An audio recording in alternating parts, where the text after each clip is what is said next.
the J, the I, the M, the M, the Y, the J, the I, the M. It's Jimmy. It's Jimmy. Sure, James Cude, editor for Abducted in Plain Sight, nominee for Best Non-Theatrical Documentary.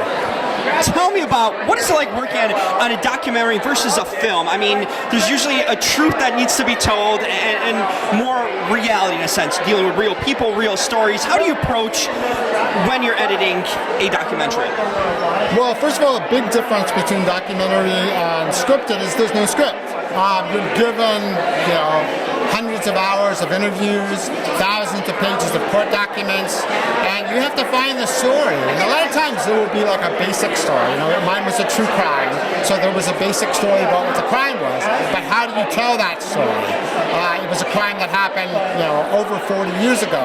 Memory is a little bit hazy. How do you determine what's actually true and what's just speculation? So big challenge was figuring out how to tell the story in a way that the film itself has a lot of interesting reveals in it, so it's in such a way that people will react to that.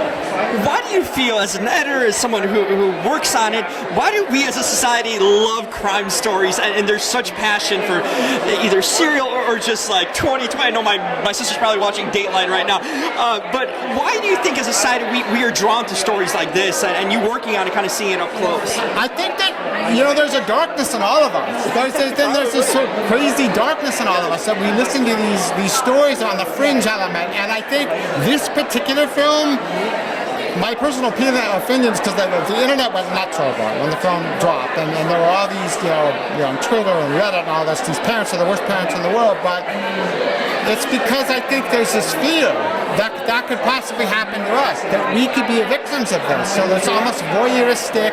It's like when you drive past an accident on the freeway.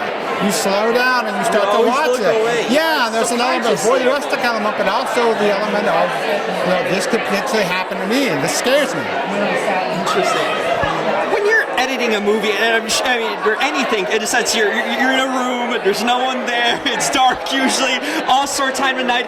How do you, in a sense, you enjoy that aspect of it, the isolation of it? It's a very, in a sense, lonely and isolated part of this industry. You're not out there.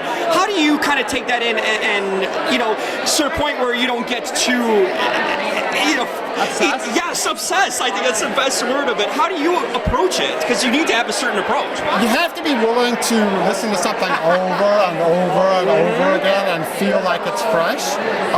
You have to be empathetic, particularly with documentary, because you have to be able to listen to these horrible stories but feel an empathy for these people.